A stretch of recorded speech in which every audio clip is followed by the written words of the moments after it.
जब मेरी Nifty bank Nifty में रिसर्च अच्छी थी ना, तो मैंने वो कंपनी ज्वाइन करी। तो उन उसके बाद उस कंपनी ने बहुत तगड़ा तगड़ा रेवेन्यू करा। वहाँ से एक चीज़ समझी उस दिन कि क्वांटिटी का गेम ना कोई सेट करता है, पकड़ लेता है आपको।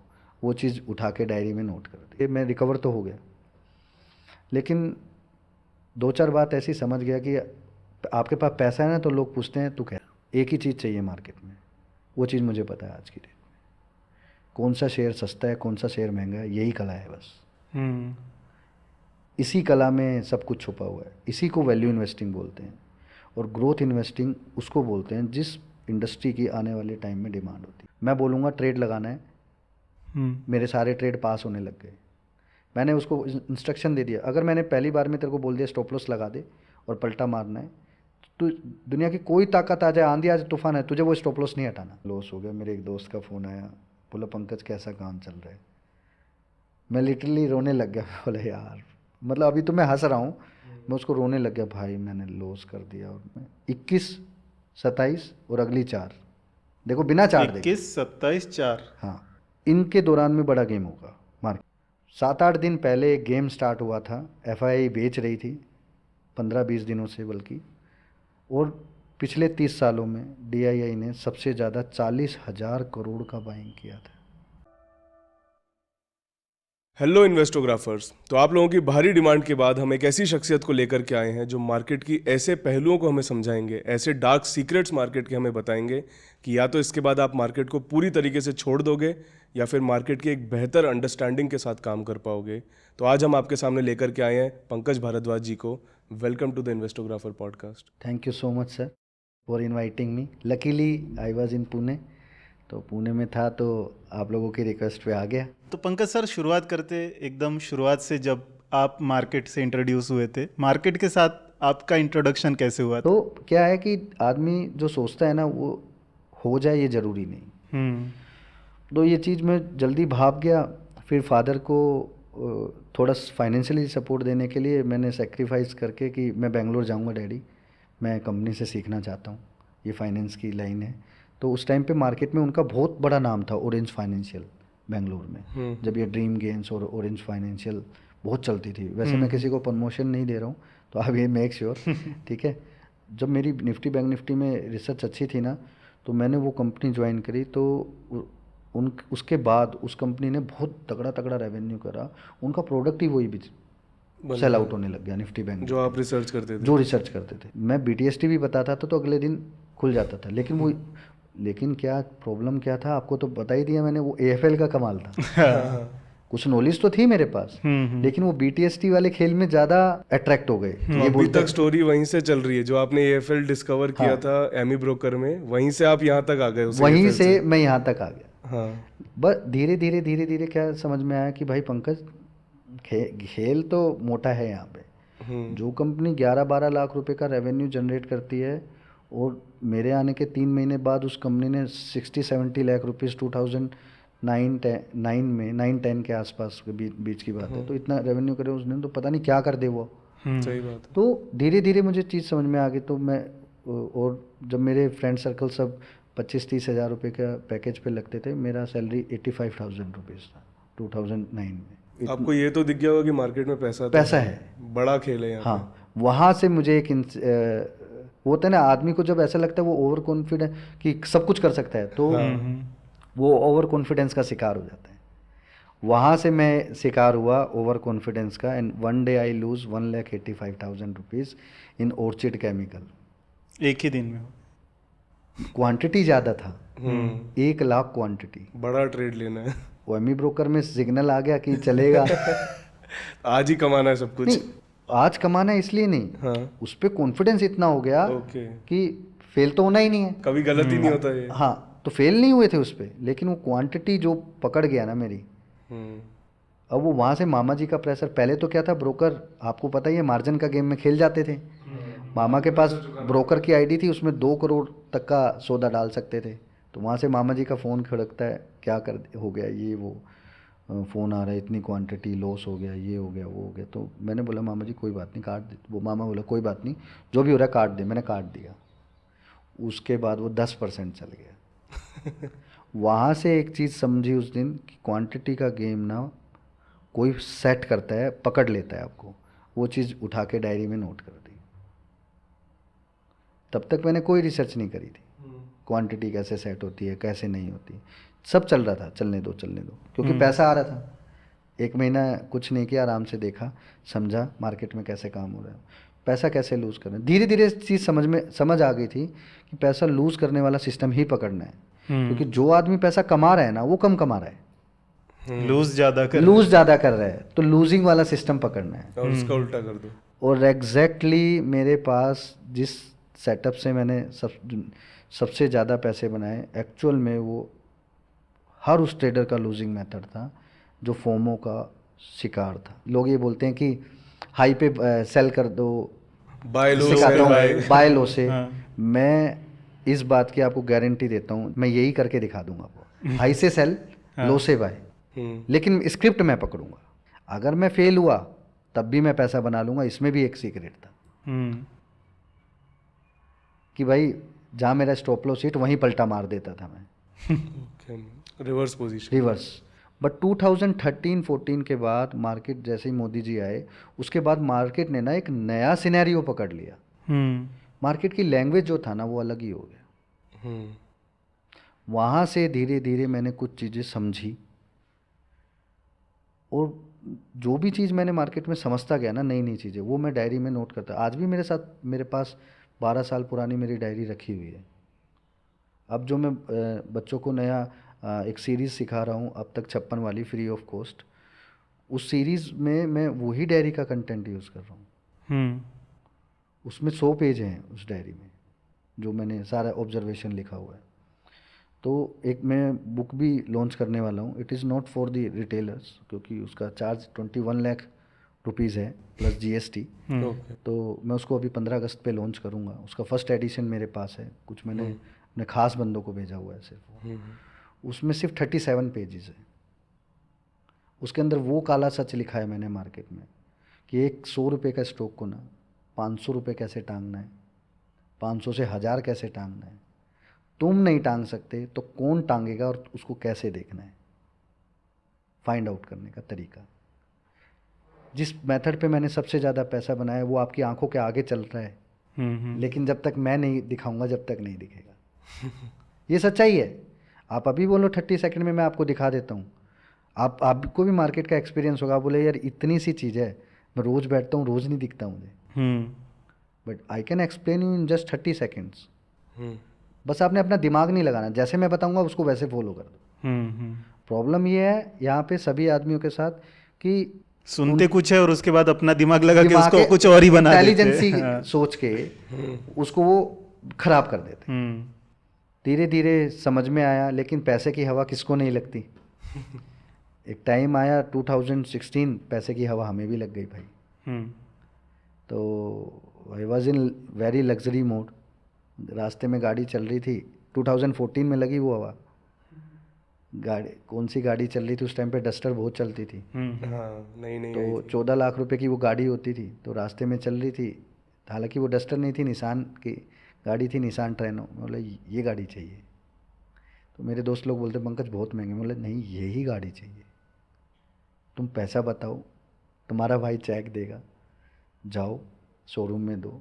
मेरे दोस्तों ने भी 1.5 लाख रुपए में मुझे वो सस्ती दिलवाई, क्योंकि वो ऑटोमोबाइल में ही थी, उनका DRS कोई कोड वो लग के डिस्काउंट मिल जाता है। उन्होंने मुझे सस्ती गाड़ी दिलवाई। भाई वो गाड़ी ना मैंने कूड़ा कर दी। 10 साल में 50,000 किलोमीटर भी नहीं चलाई वो मैंने। अच्छा। जिसमें मैंने खुद पर्सनली वो 10 भी नहीं चलाई। बस खड़ी रही वो, खड़ी रही, मज़े में खड़ी रही। दोस्त ले गया, इधर ले गया, था। उधर ले गया, ये ले गया, वो ले गया। जब ऑफिस दूर था तो लेके जाता था, हार्डली 15 किलोमीटर ऑफिस होता था, तो 30 किलोमीटर दिन का एवरेज। तो कहाँ से मैं 10 साल में तो मैं कहाँ 50,000 भी नहीं चला पाता। बट ज़रूरत थी गाड़ी की, बाद में वो ज़रूरत बनती गई गाड़ी की, इधर उधर फैमिली को लेके जाना। वो ज़रूरत के टाइम में वो चलती रही। अभी मैंने गाड़ी भी बेच दी, अभी मेरे पास कुछ भी नहीं है, ना गाड़ी ना घोड़ा। अपने पास सिर्फ स्कूटर है वेस्पा का। जिंदाबाद। उठाया चले गए। तो लाइफ धीरे धीरे इतनी लग्जरी हो गई। लग्जरी लाइफ ने इतना पेन दे दिया कि वो झेल नहीं पाए। हम्म। तो इंसिडेंट हो गया। फिर यहाँ से वो इंसिडेंट ने मेरी स्टोरी पूरी चेंज कर दी। जब स्वाइन फ्लू हो गया, आईसीयू में चला गया, 7-8 दिन पंखे को घूमते हुए देखा। तो उसने मेरा पूरा जो मेंटली मैं डिस्टर्ब था ना, उसने मुझे एक स्ट्रेट फॉरवर्ड एक लाइन दे दी कि पंकज, जीवन में अब दोबारा से गलती नहीं। जीरो से हीरो 3 बार हो चुका है, दोबारा जीरो पे है। Let's start again, find out the way and go ahead. तो फादर को बोला, बचने की उम्मीद कम हो गई थी। फादर को मिलने आए तो बोला कि एक बार बचा लो डैडी, सब कुछ ठीक कर दूंगा, बस बचा लो आप मुझे। तो धीरे धीरे मैं रिकवर तो हो गया, लेकिन 2-4 बात ऐसी समझ गया कि आपके पास पैसा है ना, तो लोग पूछते हैं तू कैसा है। तो मेरे प्रति लोगों का बिहेवियर चेंज हो गया। मार्केट में एक अफवाह फैल गई कि नाउ ही इज़ फिनिश। मैं ऐसा बंदा था कि दिन में मैंने 1 लाख रुपए कमाए ना, तो 1 लाख रुपए मैंने उड़ाए भी। बाद में मुझे समझ में आया पैसे की कदर मेरे को तब तक नहीं थी। और सही बताऊं, पैसे की कदर मेरे को रियल मायने में कोविड में रियलाइज़ हुआ, क्योंकि आज घर बैठा हुआ हूँ मैं, तो घर पे सेफ वही है जिसके पास पैसा है। तो वो अफोर्ड कर सकते हैं। हाँ। तो धीरे धीरे मुझे समझ में आ गई कि पंकज, पैसे से पैसा बनता है, दैट्स इट। अब ये सीखना है। जब ये सीखने की उम्मीद जाएगी तो समझ में आया कि यार नॉलेज तो मेरे पास बहुत है, लेकिन प्रैक्टिकल करने के लिए ना जिगर होना चाहिए। वो लगाने के लिए पैसा, जिगर होना चाहिए। लगाया, और लेने के लिए रिस्क तो कैपेसिटी थी, लगाऊं तो किस पे लगाऊं। हाँ, अंधे घोड़े पे नहीं लगाना। कंफ्यूज भी हो जाते हैं कि किस में डालें। हाँ। तो वो कहाँ तब इन्वेस्टिंग का कीड़ा जागा, और कोविड से 1 साल पहले इन्वेस्टिंग का गेम बिठा दिया। वैल्यू इन्वेस्टिंग, ग्रोथ इन्वेस्टिंग, सारी इन्वेस्टिंग नहीं, लोगों को ये बोलना आसान है, वैल्यू इन्वेस्टिंग, ग्रोथ इन्वेस्टिंग। अगर मैं इन योर पॉडकास्ट में एक मेथड बताऊंगा जो फुल प्रूफ होगा, उसके बाद जीवन में आपको किसी भी तरीके से किसी भी बंदे के पास इन्वेस्टिंग सीखने के लिए या इन्वेस्टिंग जानने के लिए किसी को कोई वीडियो देखने की जरूरत नहीं है। You watch this video fully, मैं बताऊंगा इसमें। तो वो समझा कुछ चीज़ें ना, बोन एंड बॉटअप किसी में स्ट्रोंगनेस होती है। तो अच्छी चीज़ें ग्रैब करने की ना, ये अच्छी चीज़ है, तो मैं उसको ग्रैब करे। वो इंट्यूशन थी मेरी, जिसको आप तुक्केबाजी बोल सकते हो। लेकिन उस इंट्यूशन को मैंने बड़ी स्ट्रोंगनेस से मेथड के साथ कन्वर्ट करके एकदम फिक्स कर दिया कि अब मैं करूँगा तो यही करूँगा। तो पहला शिकार किया था मैंने C8 का। फिर औरोबिंदो फार्मा। तो धीरे धीरे वो जब बढ़ने लग गए ना, तो दुनिया क्या करती है, 100 रुपये का स्टॉक 200 हो गया, 250 हो गया, बेच देती है। मैंने 100 रुपये का स्टॉक 1000 रुपये तक देखा, बेचा नहीं। तब मुझे समझ में आ गया इन्वेस्टिंग की पावर क्या है। अब फिर ऐसे लोगों को समझना पड़ेगा जो इन्वेस्टिंग का ज्ञान देते हैं कि ऐसा मेरे पास कुछ सेपरेट कुछ चीज़ होनी चाहिए जो दूसरे के पास है, लेकिन मेरे को उससे अलग चलना है।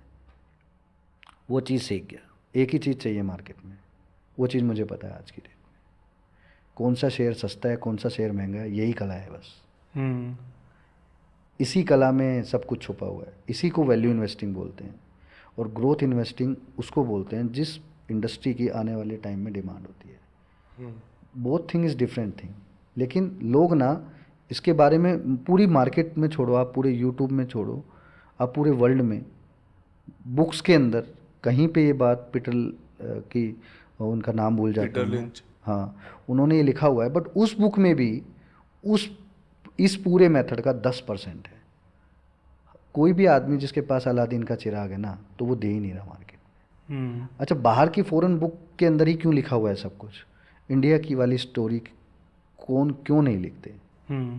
कोई शेयर नहीं करना चाहता है। मैं ये इस बात इसलिए जानता हूँ क्योंकि I was on the same group जो इस तरीके का काम करते हैं। They are having 300 CR fund. उनके थ्रू मैं धीरे धीरे मार्केट में चाल समझ गया। आप मेरे सामने बैठ के 10 ऑर्डर लगा दो, मैं 11वां ऑर्डर आपसे पहले ले लूँगा। चीज़ों को ऑब्जर्व करना। जिस ग्रुप से बाहर निकला उसकी चीज़ें क्रैक करने में 4 साल लग गई थी मेरे को। उसके बाद मैं मार्केट में फुल प्रूफ में आके, मेरे पास जो मेथड है ना, दुनिया की किसी बुक में वो मेथड लिखा नहीं होगा। मैं खुला बोलता हूँ और मैं इस बात का चैलेंज भी करता हूँ कि आप मेरे से वो मेथड मत पूछो, मेरे पास आओ, आपके सामने करके दिखा दूंगा, पावर देख लेना। फिर शर्त यही है, उसके बाद पूछना मत कि बोलना मत मुझे हुआ क्या है? हुआ क्या, और मुझे सिखाओ। देख के चले जाना, देख के चले जाओ बस। Don't ask me stupid question how you do that. तो ये चीज़ मेरे अंदर कुछ स्ट्रॉन्गनेस पॉइंट मैंने भाप लिया, कुछ वीकनेस पॉइंट ऐसी थी जिसमें मैंने बहुत पैसा लूज़ किया। 2017 नॉर्थ कोरिया साउथ कोरिया के बीच में मैंने जिसको सिखाया वो आगे बढ़ गया था। उस टाइम पे बहुत ज़बरदस्त पैसा बना रहे थे, लेकिन इमोशन नाम की चीज़ क्या होती थी, कैसे होती थी, पता नहीं था। क्वांटिटी लेने में कभी डर नहीं लगा। आप बोलो अभी कितनी 20 लाख क्वांटिटी किसी स्टॉक में सेट करनी है, मैं कर दूंगा, ज़रा सा भी हाथ नहीं कांपेगा, जबकि सबके हाथ क्वांटिटी में कांपेंगे। मैं पहले ये नहीं सोचूंगा कि स्टॉक क्या करेगा क्या नहीं, पहले क्वांटिटी सेट कर दी। तो जिसको सिखाया वो आगे बढ़ गया, तो रीज़न फाइंड करने की कोशिश करी कि भाई ऐसा इनमें क्या चीज़ मैं बना देता हूँ जो मैं अपने आप में नहीं बना पा रहा। वो चीज़ समझ गया कि इमोशन, भैया ब्रदर को बोला on my behalf you will trade it. मैं बोलूँगा ट्रेड लगाना है, मेरे सारे ट्रेड पास होने लग गए। मैंने उसको इंस्ट्रक्शन दे दिया, अगर मैंने पहली बार में तेरे को बोल दिया स्टॉप लॉस लगा दे और पलटा मारना है, तो दुनिया की कोई ताकत आ जाए, आंधी आ जाए, तूफान है, तुझे वो स्टॉप लॉस नहीं हटाना। और जो पैसा आ रहा है ना उसको आने दे, उसको आने दे। 3 बजे तक पोजीशन होल्ड करेंगे, देखेंगे क्या जाएगा, लॉस तो होएगा नहीं, ट्रेल एसएल करते हुए चलेंगे। तो ट्रेल एसएल करने की टेक्निक मैंने बता दी थी। जब हम टर्मिनल्स पे काम करते थे तो हर आधे घंटे पहले का एक लो एटीपी का लो लेके ऊपर चलते रहते थे। इन शॉर्ट ये सिंपल फंडा हम लोग यूज़ करते थे। आज भी इसी फंडे को यूज़ करता हूँ मैं, लेकिन अब इस फंडे को थोड़ा सा मैं अलग तरीके से मॉडिफाई कर दिया, क्योंकि मैं नहीं चाहता हर एक आदमी को हर एक चीज़ सही चीज़ पता लगे कि मैं क्या कर रहा हूँ। तो आज की डेट में मेरे पास वो सक्सेसफुल मेथड भी है, आराम से मैं काम करता हूँ। इन शॉर्ट मैंने अपनी स्टोरी कम बताई, चीज़ें ज़्यादा आप लोगों को बताई, क्योंकि मैं नहीं चाहता हर एक आदमी ना इमोशन हो, या इमोशन ही सबसे बड़ी प्रॉब्लम है मार्केट के लिए। वो मेरे उस इमोशन को देखो यार ये कर सकता है तो मैं भी कर सकता हूँ। It is not a easy game. तो ज़्यादा स्टोरी मैं इसलिए नहीं बताता अपने बारे में, क्योंकि सब लोगों की ना वही पैनिक स्टोरी होती है, और आई डोंट वांट टू सी कि लोग ना उससे इमोशनली होके मार्केट में प्ले करें, because it is not the easy game कि आप सब कुछ उसी तरीके से करो जो आपको सामने कोई आदमी सिखा रहा है, क्योंकि सीखना आसान है, इम्प्लीमेंटेशन में गड़बड़, वो मुश्किल है। वो इम्प्लीमेंटेशन में ही सब कुछ, वो एक्चुअल गेम है। तो प्रॉब्लम ये आती है आजकल के जो जितने भी इन्फ्लुएंसर हैं ना, जो ऐसे लोगों को इन्फ्लुएंस करते हैं, वो अपनी चकाचौंध दिखाते हैं। दूसरे आदमी को लगता है यार ये कर सकता है तो मैं भी कर सकता हूँ। कर तुम भी कर सकते हो भैया, लेकिन फ़र्क सिर्फ इतना ही है कि हमने जो पेन देखा है वो पेन तुमने नहीं देखा। सीधा एंड रिजल्ट देख कर के आ रहे हो। इन्होंने वो ओवरनाइट जर्नी नहीं देखी हमारी। इन्होंने कल मैंने बचपन की फ़ोटो दिखाई तो सीधा नेक्स्ट फ़ोटो में जवानी में मैंने BMW दिखा दी। तो बीच का साइकिल से स्कूटर से दोबारे साइकिल, वो पूरा पेन का जो पेन वाला जोन मैंने नहीं दिखाया। कितनी रातें लगी जिसके बाद रातों रात अमीर हुए। बस यही बात, एकदम आपने बड़े पॉइंट की बात बोली है कि लोगों की रातें लगना बहुत ज़रूरी है कामयाब होने के लिए। अच्छा, अगर हम बात करें कि आपने कहा कि आपकी जो शुरुआत हुई है या आपने सीखा जो है मार्केट में वो लॉस से सीखा है, तो ऐसे कौन से लॉस थे जो आपको सिखा के गए सबसे ज़्यादा? 2017 में नॉर्थ कोरिया और साउथ कोरिया के बीच में ऐसा घमासान तनातनी हो गई कि उसने मुझे 35 लाख रुपीज़ का लॉस दिया। बहुत हैवी पोजीशन था, लेकिन अगर मैं 4 दिन पोजीशन और होल्ड कर लेता, that position will give me 2 crore rupees. सिर्फ 4 दिन, सिर्फ ब्रोकर की वजह से मैं पैनिक हो गया। लेकिन उस पैनिक सिनेरियो से मैंने ये सीखा कि जब हालांकि ये आगे मैं पूरा कवर करूँगा, ये सारे फैक्ट्स जितने भी मैंने अपनी 13-14 साल की जर्नी में जो फैक्ट्स मैंने एनालाइज़ किए हैं, मैं आज वो बताकर जाऊँगा, ताकि इन लोगों को मेरी जर्नी से भले ही कुछ सीखने को ना मिले, लेकिन जो गलतियों से मैंने एक आगे मेथड बनाया है, ये उस मेथड को सीख कर पैसा बना सके। तभी मैंने टाइटल, आप लोगों ने वो टाइटल भी सही सेट किया कि या तो ये लोग आप लोग काम करना बंद कर दोगे मार्केट में, या फिर आप इस तरीके से काम करोगे कि आपसे बड़ा मार्केट में कोई धुरंधर नहीं होगा। बहुत अच्छे से समझोगे, कितनी भी मार्केट में वोलेटाइल मूव आ जाए आप आराम से इजी मोड में कूल माइंड से ट्रेड कर रहे हो, राइट। तो उस चीज़ ने मुझे समझाया, दो देशों के बीच में जब तनातनी होती है ना, तो पंकज 4 दिन और वेट कर लेता ना तो 2 करोड़ रुपए आ जाते। 4 दिन, सिर्फ वो 4 दिन अगर तू अपने माइंड का मेंटल हैरेसमेंट रोक लेता तो 2 करोड़ रुपए आ जाते।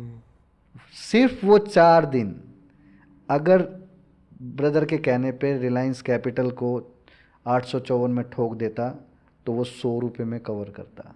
ऐसा हुआ क्या था उस वक्त, मतलब नॉर्थ कोरिया साउथ कोरिया में टोटल, मतलब आपकी सिचुएशन किस तरह की थी? सिचुएशन ये थी कि मार्केट अचानक से गिरना स्टार्ट हुआ, तो all over the theory which I am using that, मैं शुरू से ही चार्ट वगैरह एनालाइजिंग करता ही नहीं हूँ, क्योंकि मैं बहुत जल्दी समझ गया था वो चीज़, चार्ट का ट्रैपिंग गेम है।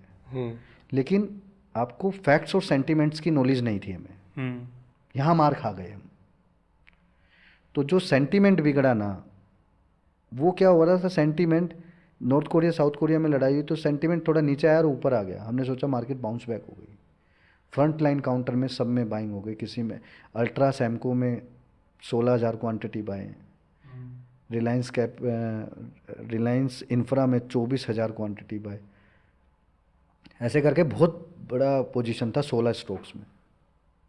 तो धीरे धीरे देखो, अरे स्टॉक तो 10% डाउन हो गया यार, तब तक पैनिक नहीं हुई। लास्ट में 8वें दिन जब देखा ना मार्केट गैप डाउन हो गई है, खुल रही है, तो माइंड इतना डिस्ट्रैक्ट हो गया, ब्रदर को बोला काट सब पोजीशन काट, don't ask me the reason कि हम होल्ड कर लें या नहीं, तो फ़ोन कर सब पोजीशन कटवा, I don't want to see myself और झेला नहीं मोर जा रहा है। स्ट्रेस, ये लॉस में रिकवर कर लेंगे, कोई दिक्कत नहीं है, तो ये काट। मेरे दिमाग में बहुत भड़क हो गई है, इन सिंपल भाषा में ऐसे ही बात करते चिड़ मच जाती है एक पॉइंट हाँ पे कि कि आप कर, खत्म और 2-3 दिन आराम से बाहर बैठूंगा।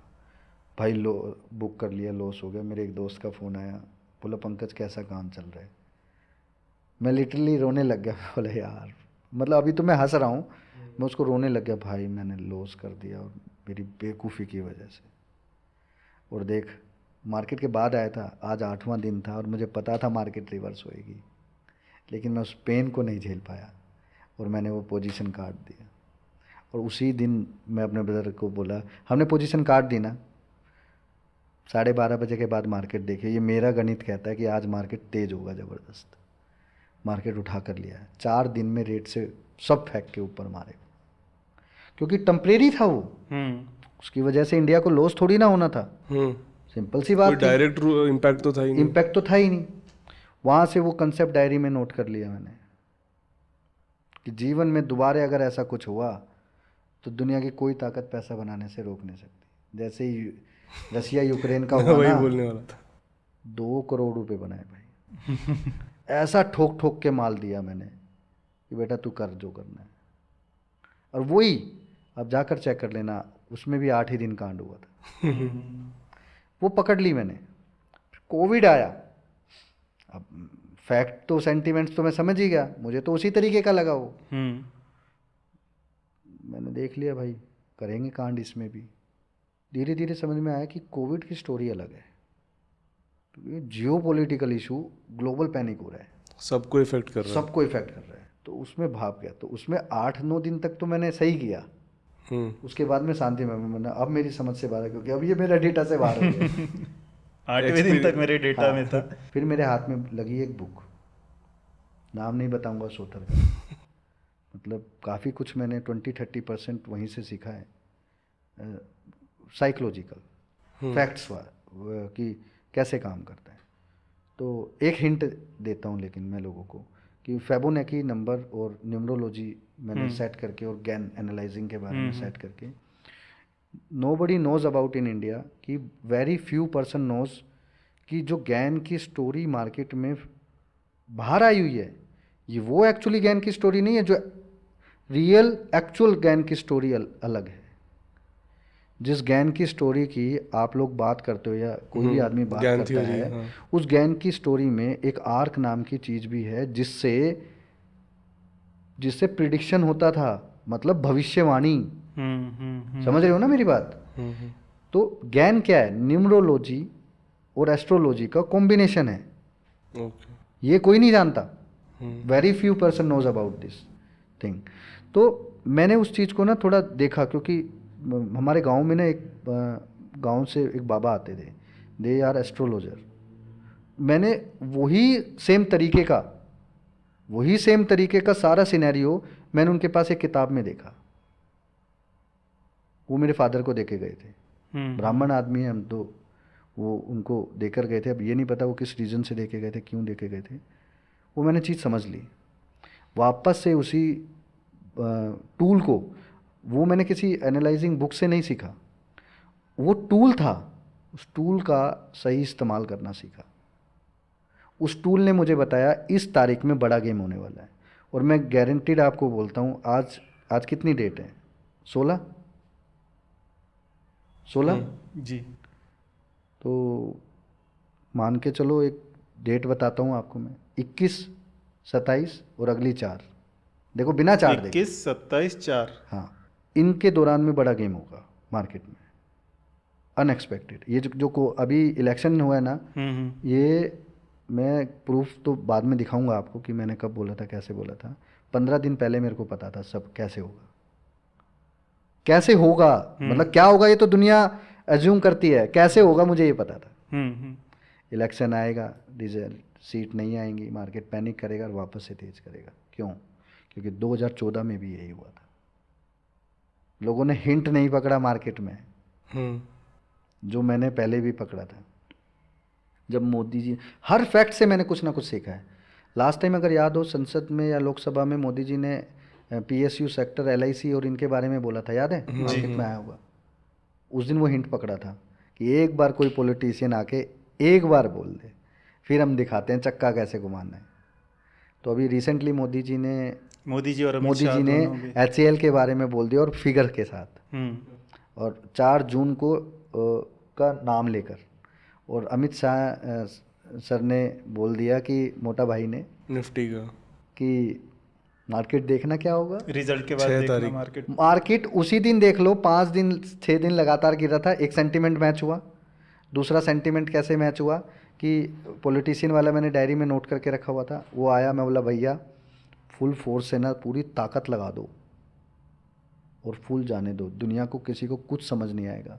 इलेक्शन तक मार्केट जाएगा, यहाँ तक कि इलेक्शन जिस दिन पोल होगा ना, उस दिन बाजार हाई पे बंद हुआ तो सब माल बेच कर जाएंगे, क्योंकि अगले दिन माइनस में खुलेगा, और ठीक उसी दिन प्लस करके जाएंगे और उसके बाद चलता जाएगा।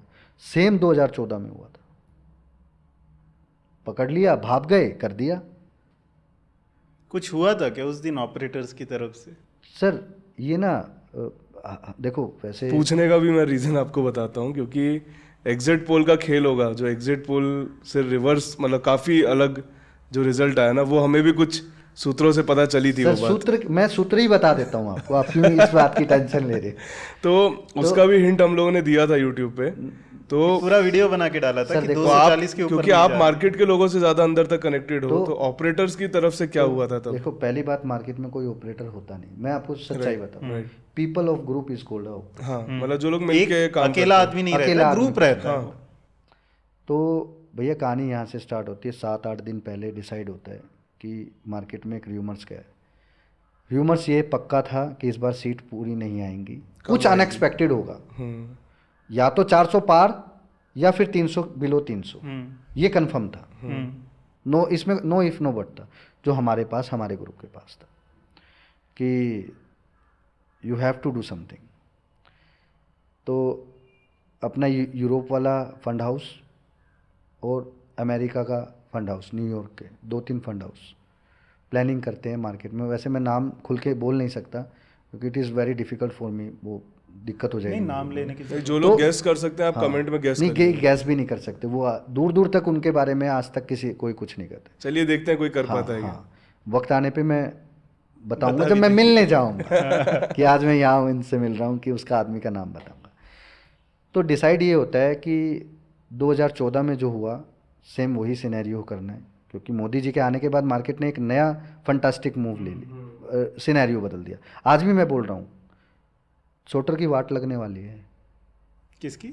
शॉर्टर्स की वाट लगने वाली है। उसको कुछ समझ नहीं आएगा भैया क्या हो रहा है मार्केट में।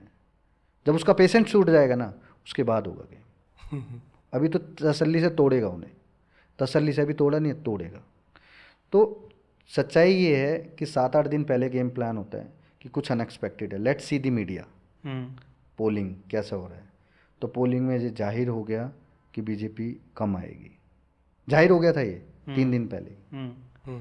तो एक ये क्या होता है, सारा गेम मीडिया के थ्रू घूमता है, जिसमें मैं आने इसी टॉपिक के ऊपर आपको पूरा ब्रीफ दूंगा कि मीडिया लैंग्वेज और मार्केट लैंग्वेज क्या होता है। तो मीडिया के अंदर ये सेट किया जाता है, और हमारे देश के एक्स मिनिस्टर लगा लो आप, मैंने एक्स बोल दिया, एक्स नहीं है वो, करंट में है बट उनका नाम नहीं लेना चाहते इसलिए तो x. They set the market, भैया क्या बोलना है, कैसे बोलना है, मीडिया में क्या दिखाना है, सेट करो। हर हर मोदी, घर घर मोदी, चलने दो, दिखाओ 400 पार का आंकड़ा, 350 का आंकड़ा, चलने दो मार्केट। 7-8 दिन पहले एक गेम स्टार्ट हुआ था, एफआईआई बेच रही थी 15-20 दिनों से बल्कि, और पिछले 30 सालों में डीआईआई ने सबसे ज़्यादा 40,000 करोड़ का बाइंग किया था। अभी मैं इस बात पे भी आऊँगा कि म्यूचुअल फंड वाले क्या काम करते हैं, what they are doing that. तो इसका एक टॉप सीक्रेट बताऊंगा, लोग गालियाँ भी देंगे मुझे, मैं तैयार हूँ तैयार हूँ सच बोलने के लिए तैयार तो सच, रहना हाँ पड़ता है। सच, देखो सच पे सच अगर बोला आपने तो गालियां खाने तो के लिए गालियाँ तो ready खानी रहो। है सर। हाँ। नो सर, इन लोगों की हेट से ही मैं आज इस लेवल पे बैठा हूँ। लॉट दो ऑफ 2% लोग भी अगर सही तरीके से सुन लें वो बात, सर उसके लिए 2% 0 पॉइंट आपके इस पूरी वीडियोस पे, अगर मेरे इस पॉडकास्ट में एक आदमी भी मेरी बात समझ गया तो अपनी पूरी लाइफ चेंज कर गया वो ट्रेडिंग की। ठीक है, उसके लिए गालियां खाना ठीक गाना है, चलेगा। गाली खाना मैं मंजूर है वो। सेहत है के लिए मेरे लिए ठीक है वो इस पर्पज से। तो सेट होता है कहानी का 15 दिन पहले सारा मामला कि एफआईआई क्या कर रहा है। एक इंस्ट्रक्शन आती है, एफआईआई माल बेच रहा है, भाई तू क्या कर रहा है। तो फ़ोन जाता है दिल्ली से कि भैया काम करो। और यहाँ तो Indian stock market is moving on the dancing on the Delhi के फ़ोन से हो रही है। वो टाइम गया सर जब एफआईआई का बोलबाला और डंका बजता था मार्केट में। अभी रिटेल पार्टिसिपेशन आज बहुत की ज़्यादा डेट में डीआईआई से ऊपर इंडिया में कोई बड़ा मैन्युपुलेटर नहीं है, जिसमें बहुत सारे फंड हाउस और ये सब है। ठीक है, ये दे डिसाइड दैट एफआईआई माल बेच रहा है, ऐसे तो खराब कर देंगे मार्केट। उन्होंने 10,000 करोड़ बेचा, तुम 40,000 करोड़ लो, क्यों? क्योंकि तुम्हारे पास तो भैया पैसा आ रहा है ना सिप से, उसको लगा दो। समझ गए ना? तो बहुत सारे लूप होल्स हैं, अभी उन लूप होल्स की भी बात करेंगे। तो they start doing the planning कि भाई कैसे करना है, क्या करना है। 40,000 करोड़ का बाइंग है, तो 40,000 करोड़ का बाइंग करें तो मार्केट तो ऑब्वियसली ऊपर जाएगा ही ना। बिल्कुल।